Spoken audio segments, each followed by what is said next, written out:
صل على محمد وآل محمد اللهم صل على محمد وآل محمد اللهم صل على محمد وآل محمد. السلام عليكم ورحمة الله وبركاته. الحمد لله வசலாத்து வசலாம் அலா ரசூலில்லாஹி அம்மா பாத். கண்ணியத்திற்குரிய எல்லாம் அல்ல அல்லாஹுவின் நல்லடியார்களே, பாசத்திற்குரிய இஸ்லாமிய பெரியோர்களே, தாய்மார்களே, சகோதர சமுதாயத்தை சார்ந்த அருமையான சகோதர சகோதரிகளே, அல்லாஹுடைய மாபெரும் கிருபையினால் அமானிதம் சம்பந்தமான செய்திகளை தொடர்ந்து நாம் பார்த்து வருகின்றோம். உயிரோடு வாழக்கூடியவர்களுக்கு மத்தியிலே அமானிதங்களை பேணுவது எவ்வாறு கட்டாய கடமையோ அவ்வாறே உயிருள்ளவர்கள் இறந்தவர்களுக்கும் சில காரியங்களை செய்வதற்கு அமானிதமாக ஆக்கப்பட்டிருக்கிறார்கள் என்பதை அல் குர்ஆனும் அல் ஹதீஸும் நமக்கு தெளிவாக சொல்லி காட்டுகிறது.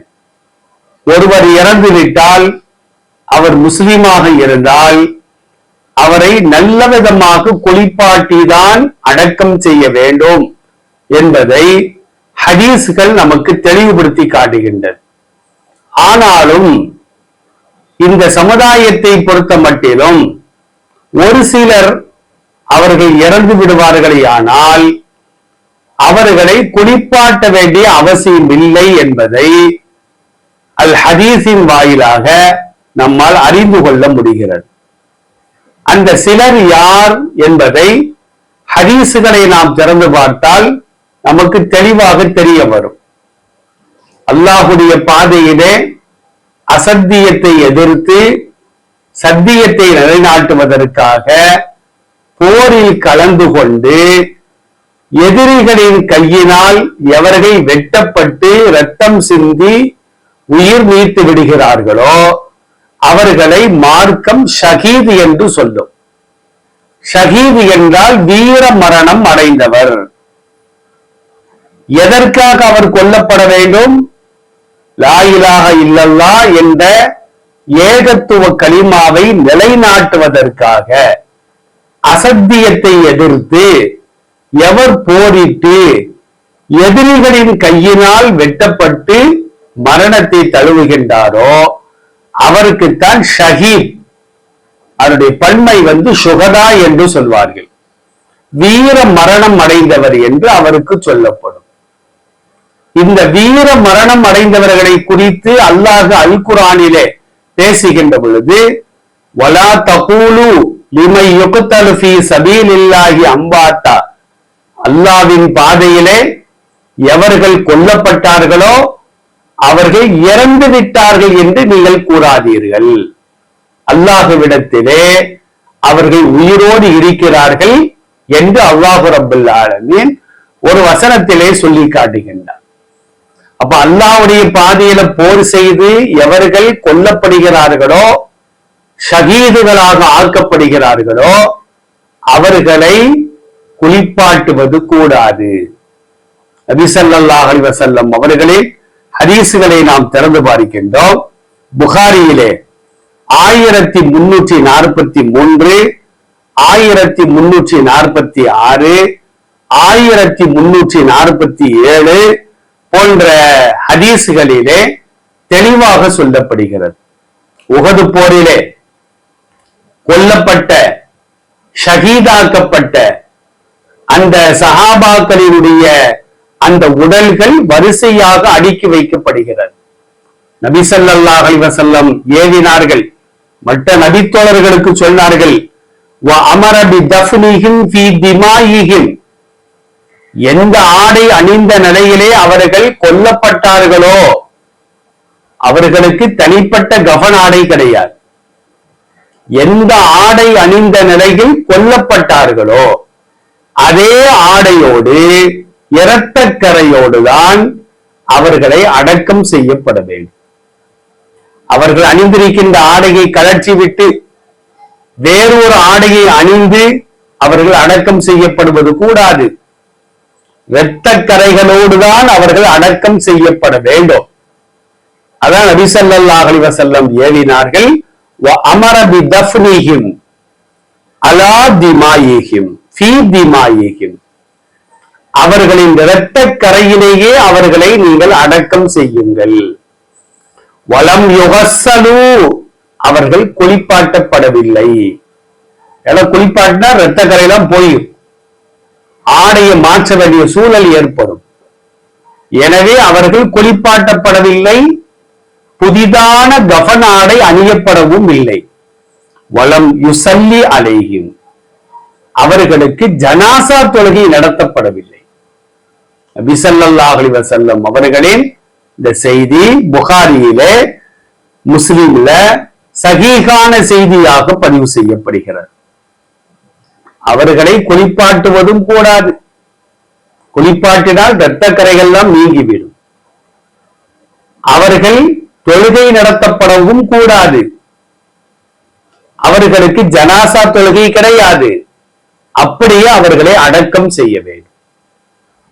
ஷஹீதுகள் அல்லாத மற்றவர்கள் யார் இறந்தாலும் கூட அவர்களுக்கு கஃன் ஆடை கட்டாயம்.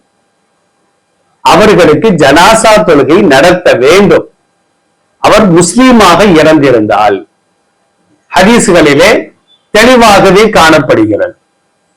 ஆனா ஷஹீதுகளுக்கு ஏன் ஜனாசா தொழுகை கிடையாது அப்படின்னா, நபி ஸல்லல்லாஹு அலைஹி வஸல்லம் அவர்களின் ஹதீஸ்களை நாம் திறந்து பார்க்கின்றோம். அப்துல்லாஹி இப்னு அம்ர் இப்னு ஆஸ் ரலியல்லாஹு அன்ஹு அறிவிக்கக்கூடிய செய்தி அஹ்மது என்ற நூலில 7051வது செய்தியாக பதிவு செய்யப்படுகிறது. நபி ஸல்லல்லாஹு அலைஹி வஸல்லம் கூறினார்கள், அல் கத்லு ஃபீ சபீலில்லாஹ், அல்லாஹ்வின் பாதையிலே போர் செய்யப்பட்டு கொல்லப்படுவதாகிறது. ஒருத்தர் போர்ல கலந்துகிட்டார், அவர் உயிரோடு வீட்டுக்கு வந்தார்னா கனிமத் என்று சொல்லப்படுகின்ற போர் செல்வங்கள் அவருக்கு கிடைக்கும். அவர் ஷஹீதாக்கப்பட்டால் அவர் நேரடியாக சுவர்க்கத்திற்கு செல்வார். நபி ஸல்லல்லாஹு அலைஹி வஸல்லம் சொன்னார்கள், அல் கத்லு ஃபீ சபீலில்லாஹ், போரிலே கலந்து கொண்டு ஒருவர் கொல்லப்படுவாரேயானால் யுகஃபிரு குல்ல ஷைஇன், அவர் செய்த எல்லா பாவங்களையும் அந்த கொலை மன்னித்து விடும். ஷஹீதாக்கப்படுறார, அது இவருடைய பாவங்கள் மன்னிக்கப்படுவதற்கு காரணமாக ஆகிவிடும். ஆனா இல்ல தைன், கடனை தவிர. கடன் என்பது ஒரு ஷஹீது கடன் வாங்கி ஷஹீதாக்கப்பட்டாலும் கூட அந்த கடனுக்கு உயிருள்ளவர்கள் யாராவது பொறுப்பேற்றுக் கொண்டால், அவர் வாங்கின கடனை நான் திருப்பி கொடுத்திருந்தேன் அப்படின்னு சொன்னாதான் ஷஹீதுக்கும் பாவங்கள் மன்னிக்கப்படும். ஏன்னா கடன் என்பது ஹுக்கூக்குல்லா கிடையாது, அல்லாஹ்வுடைய உரிமை கிடையாது, அது மனிதர்கள் சம்பந்தப்பட்ட உரிமை. பாதிக்கப்பட்டவன் மன்னிக்காத வரையிலும் கடனாளி எவ்வளவு பெரிய நல்லவராக இருந்தாலும் சரிதான். ஷஹீதவரவுமா உயர்ந்தவர், நபிமார்களுக்கு அடுத்த அந்தஸ்தை ஷஹீதுகளுக்குத்தான். அப்ப அவர்களுக்கு கூட கடனை அல்லாஹ் மன்னிக்க மாட்டான். அதான் நபி ஸல்லல்லாஹு அலைஹி வஸல்லம் சொன்னாங்க, யுக்ஃபரு யுகஃபிரு குல்ல ஷைஇன் இல்ல தைன். அஹ்மதுல 7051வது செய்தியாக பதிவு செய்யப்படுகிறது. மாதிரி முஸ்லிம்ல 1886வது செய்தியாகவும் பதிவு செய்யப்படுகிறது. யுக்ஃபரு லிஷஹீத், ஒரு ஷஹீதுக்கு மன்னிக்கப்படும் குல்ல தன்பின், எல்லா குற்றங்களும், ஆனா இல்லத்தை கடனை தவிர. அத கடனாளிகள் எவ்வளவு பெரிய ஹாஜியாரா இருக்கட்டும், எவ்வளவு பெரிய தொழுகையாளியா இருக்கட்டும், எவ்வளவு நல்லடியாரா இருக்கட்டும், வாங்கின கடனை திருப்பி கொடுக்காம இறந்துட்டார்னா நபி அவர்கள் ஒரு கண்டிப்பை காட்டினார்கள், நான் அவருக்கு தொலை வைக்க மாட்டேன், நீங்க தொலை வச்சு அடக்கம் பண்ணுங்க. அப்படின்னு ரசூலுல்லாஹ் அவருக்கு ஜனாசா தொழுகை வைக்க மாட்டேன் என்று பின்வாங்குவார்களே ஆனால், அப்ப கடன் வாங்கி கொடுக்கவில்லை என்றால் அது எவ்வளவு பெரிய குற்றம். அரசாங்கத்திலே ஏமாற்றினாலும் சரிதான், தனிப்பட்ட நபர்களை ஏமாற்றினாலும் சரிதான், கடன் கடன் தான். அதனால்தான் கடன் வாங்கும் பொழுது திருப்பி கொடுக்க வேண்டும் என்ற எண்ணத்தோடு வாங்கினால் அந்த கடனை திருப்பி கொடுப்பதற்கு அல்லாஹ் ஒரு வழியை ஏற்படுத்துவான். வாங்கும் பொழுது இந்த வாங்கணும் திருப்பி கொடுக்க கூடாது, மண்டையில மசாலா அரைக்கணும், இவனை ஏமாத்திரணும் அப்படின்ற எண்ணத்துல ஒருத்தர் வாங்கினால் அவர் கோடி கோடியாக சம்பாதித்தாலும் கூட வாங்கிய 100 ரூபாயை கூட திருப்பி கொடுக்க மாட்டார். அப்ப பாதிக்கப்பட்டவர் எவ்வளவு வேதனைப்படுவார், கண்ணீர் வடிப்பார். அதை வாங்கியவன் இறந்து விட்டால் அவனை மன்னிப்பானா? அந்த 100 ரூபாய்க்காண்டி எவ்வளவு ஒரு கஷ்டப்பட்டு இருப்பார், சிரமப்பட்டு இருப்பார் என்பதை நாம் எண்ணி பார்க்க வேண்டும். ஹுக்கூக்குல் இபாத் என்று சொல்லப்படுகின்ற மனிதர்கள் தொடர்பான உரிமைகள், கடமைகள்ல ஒருத்தர் பந்தம் ஏற்படுத்துவாரையானால், ஏற்படுத்திவிட்டு இறந்து விடுவாரையானால், பாதிக்கப்பட்டவர் மன்னிக்காத வரையிலும் பாதிப்பை ஏற்படுத்தியவருக்கு மன்னிப்பே கிடையாது என்பதை சஹீஹான ஹதீஸ்கள் நமக்கு சொல்லி காட்டுகின்றது. அவர் ஒரு ஷஹீதாக இருந்தாலும் பரவாயில்லை. அதான் நபி ஸல்லல்லாஹு அலைஹி வஸல்லம் சொன்னாங்க, இல்லத்தைன், கடனை தவிர. அப்ப எல்லா பாவத்தையும் மன்னிக்கப்பட்ட ஒருத்தருக்கு ஜனாசா தொழுகை எப்படி வைக்க முடியும்? ஜனாசா தொழுகைன்னா என்ன அர்த்தம்? சலாத்தி ஜனாசத்தி அப்படின்னா துஆவுல் ஜனாசா.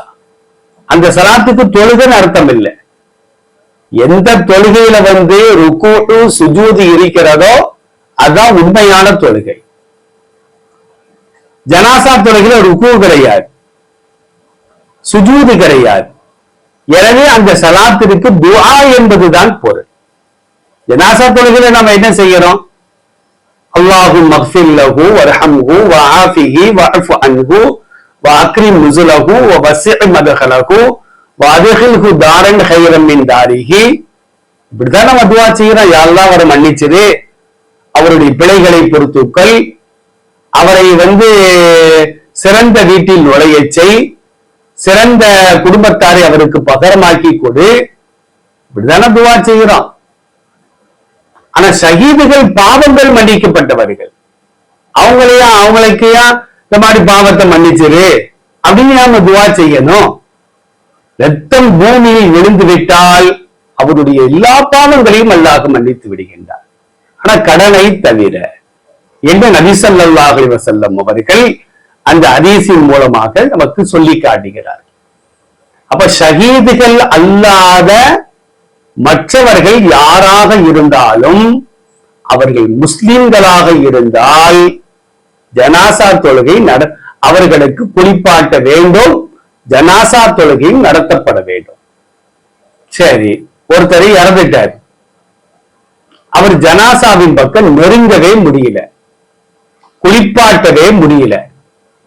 அந்த அளவுக்கு உடல் முழுவதும் ஊதி போய் இருக்குது, தண்ணியை ஊத்துனா வெடிச்சிரும், அல்லது இறந்து பல நாளாக ஆகி அழுகிய நிலையிலே அவர் இருக்கிறார், அல்லது உடம்பெல்லாம் ரணகரமாக புண்களாக இருக்கிறது, குளிப்பாட்ட முடியவே முடியாது.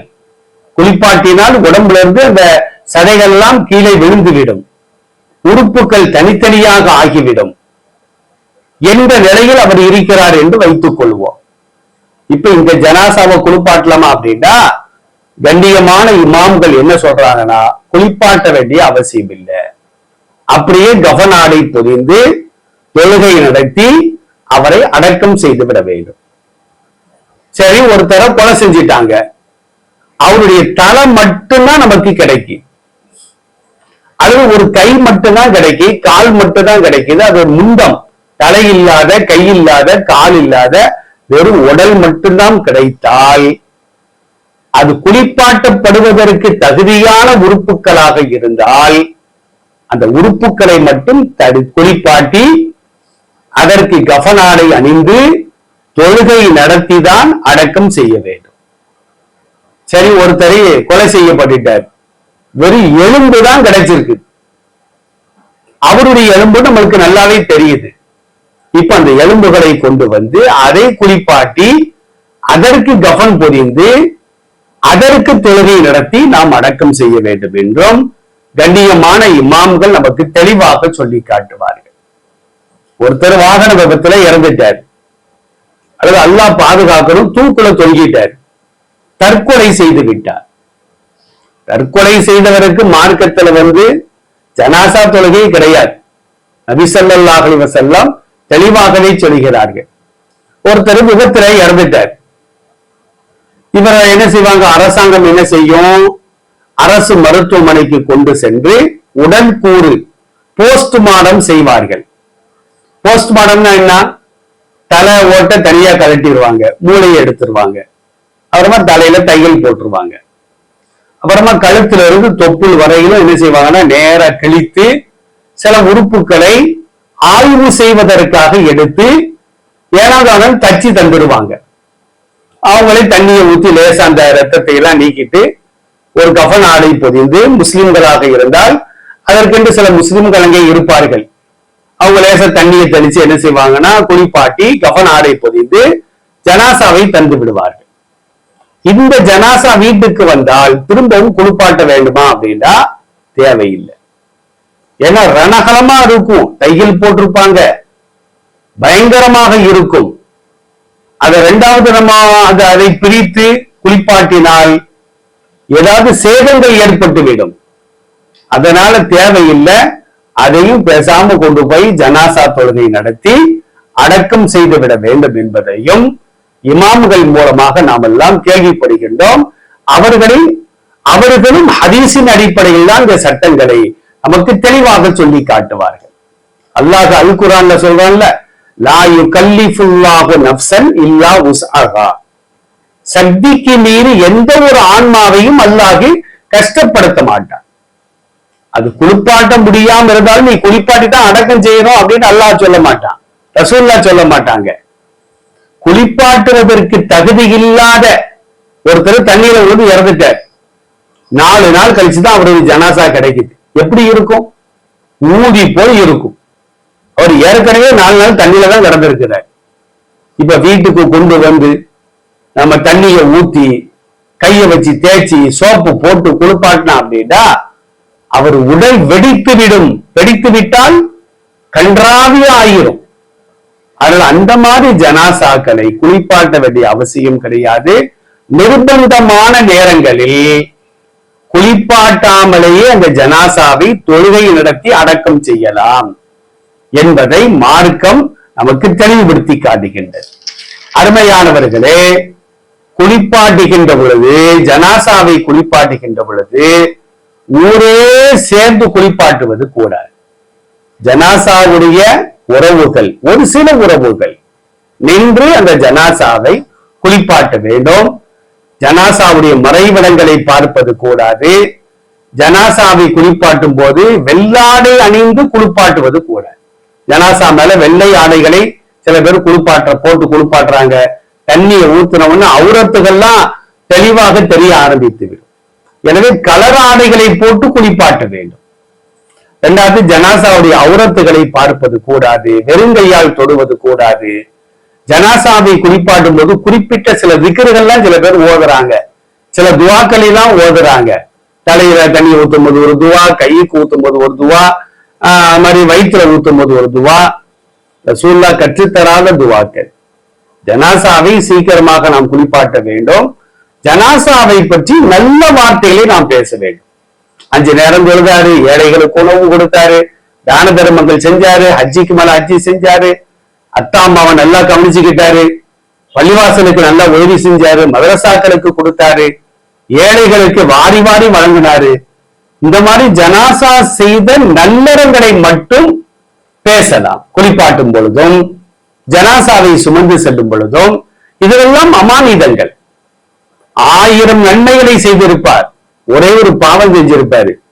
சில பேர் 1000ஐயும் மறந்துடுவாங்க, அந்த ஒரு தீமையை மட்டும் படுபாவி இந்த மாதிரி ஒரு தப்பு செஞ்சுட்டானே அப்படின்னு என்ன செய்வாங்கன்னா அந்த ஒரு தப்பை மட்டும் பேசிக்கிட்டு இருப்பாங்க. இது மார்க்கத்தில் அனுமதிக்கப்பட்ட காரியம் அல்ல. அது அமானிதத்திற்கு செய்யக்கூடிய மாபெரிய மோசடி என்பதையும் இந்த மார்க்கம் தெளிவாக சொல்லுகிறது. இன்ஷா அல்லாஹ் இது குறித்து வரக்கூடிய தொடர்களிலே பார்ப்போம். எல்லாம் வல்ல இறைவன் பேசியதின் பிரகாரம் கேட்டதின் பிரகாரம் செயல்படக்கூடிய நன்மக்களாக நம் அனைவரையும் ஆக்கி அருள் புரிவானாக. அஸ்ஸலாமு அலைக்கும் வரஹ்மத்துல்லாஹ்.